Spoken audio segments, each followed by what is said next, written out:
अस्सलाम वालेकुम नाजरीन, मैं हूं मोहम्मद अब्दुल हकीम। 7H न्यूज में आपका इस्तकबाल है। पॉलिटेक्निक कॉलेज में एक आतिशबाजी का वाक़या पेश आया है, जिस पर आसिफ नगर ट्रैफिक एसआई शेखर ने फायर ब्रिगेड को बुलाकर आग को काबू में पाया है।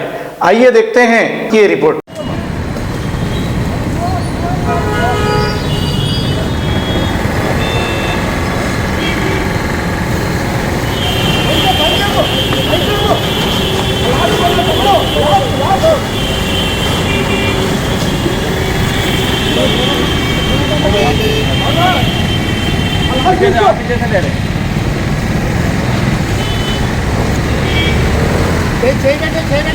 దూరం పోతుంది బాబు. మధ్య చేపెట్టు, మధ్య చేపెట్టు.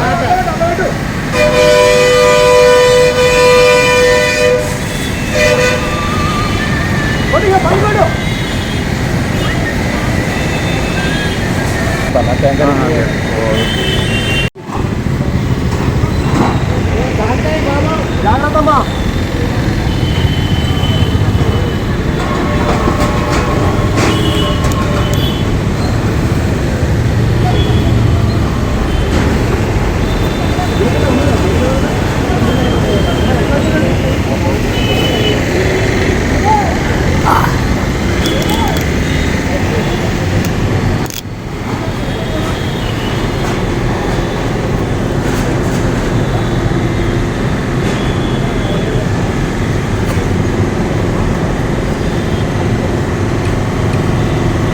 अब A1 टाउनशिप शमशाबाद और मोइनाबाद के बाद एक और शानदार प्रोजेक्ट लाए हैं नियर जहांगीर पीर दरगाह कोतूर, जो कि बैंगलोर हाईवे से 6 किलोमीटर जॉनसन एंड जॉनसन और नाटको फार्मा जैसी मल्टीनेशनल कंपनीज के करीब, जहां घर बनाकर रह सकते हैं। आबादी से लगा हुआ drainage, electricity, footpath, BT road, government hospital और बस स्टॉप जैसी तमाम सहूलियत दस्तयाब। 4,20,000 में 100 गज का प्लॉट। A1 टाउनशिप में आपका ये छोटा सा इन्वेस्टमेंट आपका और आपके बच्चों का मुस्तकबिल बदल सकता है। Address pillar number 235 opposite fisheries department, Rajendra Nagar, Hyderabad. 9676178623। खबर है शहर की, खबर है गाँव की, खबर है सारी दुनिया की। 7H न्यूज पसंद आए तो लाइक कीजिए, शेयर कीजिए और सब्सक्राइब करना ना भूलें। 7H news.